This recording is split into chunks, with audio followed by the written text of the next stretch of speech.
Oh shit. Hello beautiful people on the internet, my name is Himang and you are watching a video of mine. Today what we're gonna do is react to my IB scores. For those of you who are wondering, why does my background look so wild? I'm at my grandparents' place and they don't have Wi-Fi, so I'm kind of like low-key stealing my neighbor's Wi-Fi's outside. That's why you're seeing all of this beauty of Korea. Your results will be published on July 6, 2019, 12 GMT, Greenwich Mean Time. Okay, so it turns out that the results aren't out yet, so that failed. In the meantime, let me just quickly recap all the courses that I took in the 2 years of completing my IB diploma. I took English, Language and Literature, SL, Chinese, B, so Chinese as a second language, HL, Economics, SL, Design Technology, HL, Math Studies, and I took Music, HL. Now let me explain why I chose the courses that I did, starting with English. I originally chose to do HL, and for my science, I wanted to do Sports, Exercise, and Health Science, SL, but because of a conflict in the schedules, I couldn't get those two choices. Instead, I got English Language Lit SL and Design Tech HL, which was my second choice. Did not do so well in neither of those classes, but only the results will be able to tell how I actually did, I guess. So I didn't choose English Language Lit SL, but I did choose to do Chinese Language B HL. For those of you who don't know, I was born and raised in Beijing. I went to a Chinese kindergarten and I went to a Chinese public school for 2 years in first and second grade. So I feel like my foundation for Chinese is pretty strong. However, because I moved to an international school, I lost a lot of that. I still have a lot of Chinese friends and I like speaking Chinese and it's part of who I am, but in terms of actual skill, I don't think I'm that advanced. Chinese Language BHL was actually the perfect fit for me as a Chinese student. If you are a foreigner and you've been in China for a decent amount of time, and if you usually get away with a Chinese person saying your Chinese is pretty good, I would recommend taking Chinese B, SL or HL. The only difference is that the requirements for SL in terms of writing are a lot less. I used to take Chinese classes with Chinese kids, and I was always the one kind of falling behind and trying to catch up, but I feel like this course was just the right level for me.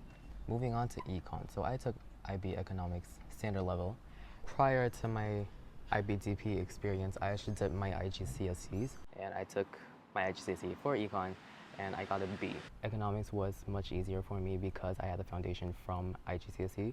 Like a lot of the vocabulary I already knew and it was just review for me, but I did get to learn a lot of the stuff on a much deeper level. And now moving on to Design Technology.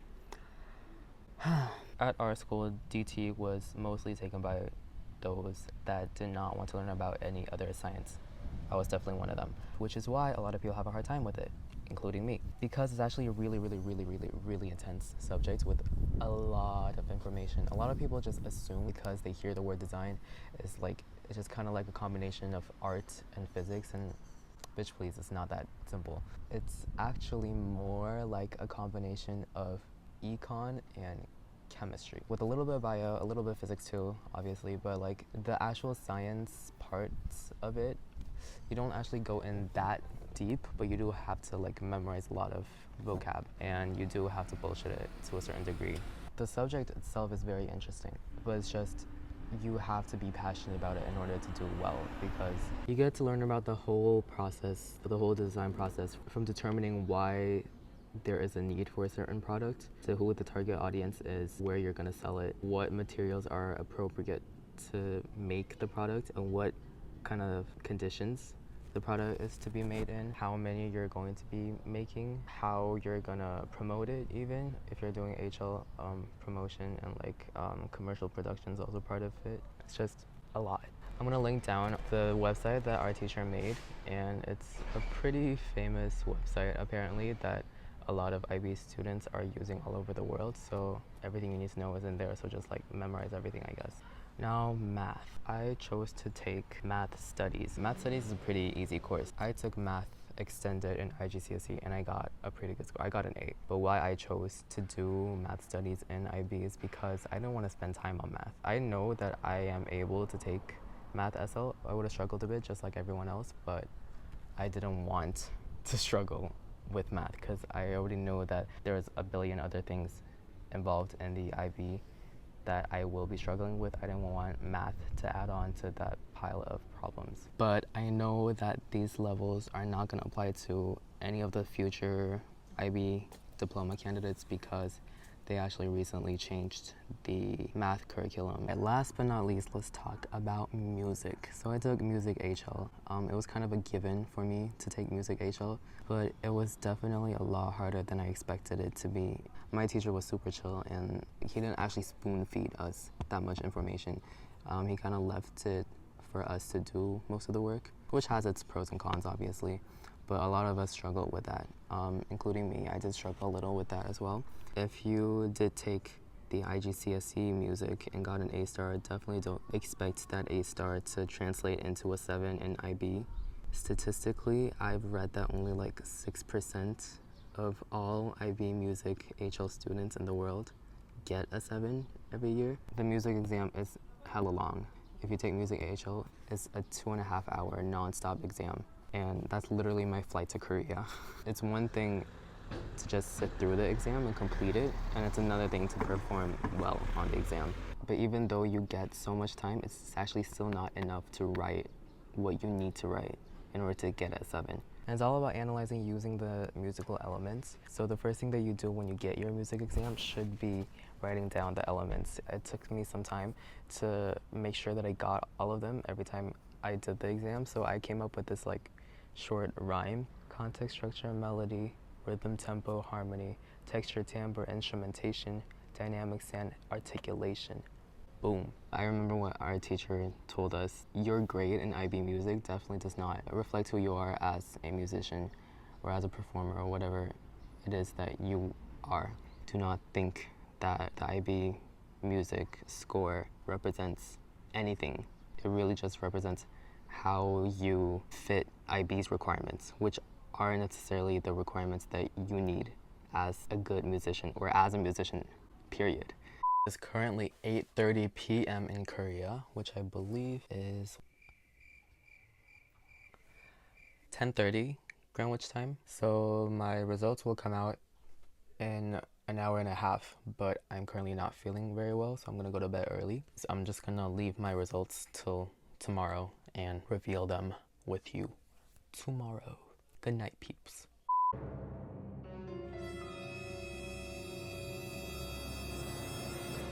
Okay, so here it is, the grand reveal. The lighting's good. Here we go. Wait, hold on. Before I see this, I just want to let you know what I'm predicting. Predicting a 5 for English, possibly a 4. I'm predicting a 7 for Chinese. I'm predicting a 7 for econ, 7 for math. I'm predicting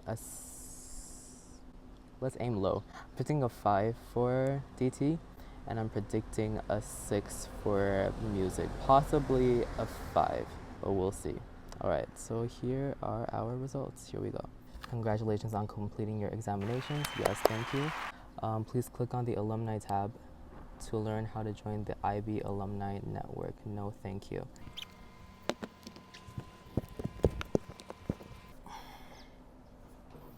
All right, English. I got a 6. What the fuck? I'm so happy. Chinese, I got a 7. Nice. Oh, econ, I got a 6. That's not good. DT, I got a 5. Okay, that's good. It's good to aim low. Math, I got a 7. Good. EE, I got a B.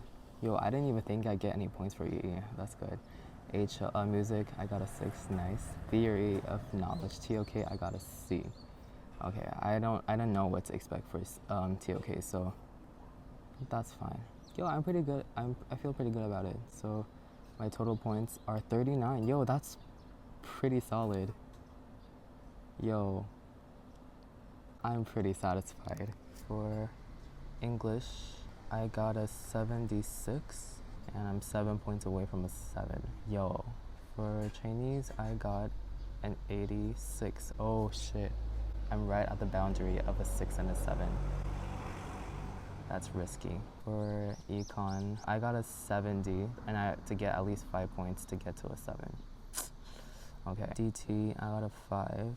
What I deserve. I got a 54. I'm 8 points away from a 6. For math, I got 89 out of 100. Not bad. Music, HL, 10 points away from a 7. EE, 24, 3 points away from an A. Let's see, TOK, 6 points away from a B. I got 2 points for EE and TOK. Yeah, so there are my IB results. None of these really matter for my college enrollment because I have already been accepted to Berklee College of Music and they really don't care about your grades. I just had to pass and this is far beyond passing. 39 points was definitely beyond my expectations and I'm very grateful for that. One thing I will say though, if you are thinking of going to music school and you want to transfer credits, you might want to check with your school before because I didn't know that you could transfer IB credits into your into college, but it turns out you can, but it's just very limited. So I would like to know what y'all got in your IB results as well. Let me know. Yeah, I'm pretty happy about it. Thank God. Overall, my IB experience was challenging, but it was meaningful and I think it was pretty valuable because I think I chose the right courses for me, which is why I ended up not suffering as much as a lot of my friends. Because I'm a singer, I wanted to better understand my body, which is why I put down the sports science course as my first choice science, but I didn't end up getting that. But I still did learn a lot of interesting things from DT. It's just I don't remember 90% of it. Even though the academic aspect of IB is very rigorous and time consuming, and it's hard to manage your time throughout the 2 years, but I still managed to get very actively involved in a bunch of school activities, which brings me to CAS. I loved CAS. It was probably my favorite part of IB. I personally am a very self-reflective person and I write songs based on my past experiences. So my songs are kind of like an artistic CAS reflection, if you will. But I really don't think CAS reflections need to be a big deal. So it's kind of like making an Instagram post, just without the catfishing, without the hashtags, and without the peer pressure. If you're not used to doing service work, brainstorm for ideas to help people in a way that entertains you. My CAS project involved both creativity and service. I came up with putting on a charity showcase, but not any charity showcase, a singer-songwriter charity showcase that showcased students' original music at our school. Even though my school had a very diverse and very well-established music program, we didn't have so much of a platform for original music, which I knew people were writing. I wanted people to be able to showcase their songs freely and also give the audience a chance to appreciate students' creative work. My old school service learning program has taught me to think global but act local, and that was the approach that I took. I came across Kiva, which is a microfinance organization. They help people by giving loans to people, mostly in third world countries, to start their own businesses and chase their own dreams. I thought about it and said, this is the perfect charity to help because the students involved in the show are all students that have a dream as a musician. I'm helping myself and my fellow musicians by allowing a platform to showcase our work and therefore taking a closer step to our dreams. But at the same time, we are also raising money to help other people around the world make their dreams come true. And that's how the Dream Concert happened. So my point is, CAS does not have to be a tedious chore. You should be enjoying it. And the reflections don't have to be long. Just write a couple lines after every sports training session or every band rehearsal. I felt bad today because I couldn't keep up with my opponent. I felt bad today because I couldn't keep up with the tempo. I think I need more practice. And if you don't get more practice, it's fine too. Reflect on that. Say like, I've been slacking off due to my various commitments. I couldn't afford the time to practice. Therefore, I have realized that I need more work in time management. Boom. What are you doing? I'm suffering. Now, the IB exam process is a very tough time because you have nothing to do except study. You have loads of time and you have loads of distractions. You're the only one that's managing yourself to study. You will procrastinate a lot, especially if you have an unconditional offer to college. You're not going to be motivated to study. The only thing that kept me going was the thought that this is my last test that's summing up my 12 years of school. I wanted to do a good job because my parents had expectations, my teachers had expectations, and I also had some expectations of myself. And during this time, people do go a little crazy. I recommend working out during your IB exam period because working out is hard work, it's productive work, but you don't have to think. I worked out every single day during my exams. It felt great. There was some time that I should have spent on studying while I was in the gym, but I still have no regrets. So I think it's important to just get through the exams because it is tough, but it's not an ultimate representation of who you are. So just keep that in mind. Ready? Go.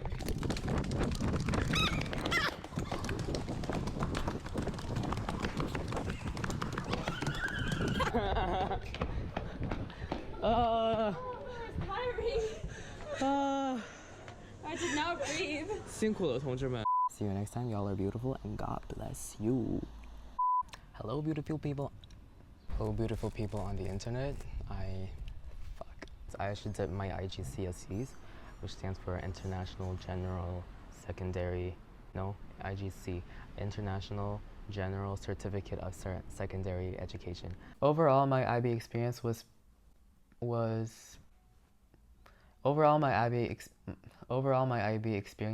challenging. The first semester of IB is super chill. Get your sleep then. Second semester of IB is still pretty chill, and it starts to get intense towards the end. Grade 12 hits, and then it's just all downhill from there. I didn't really know the meaning of stress until grade 12 hit.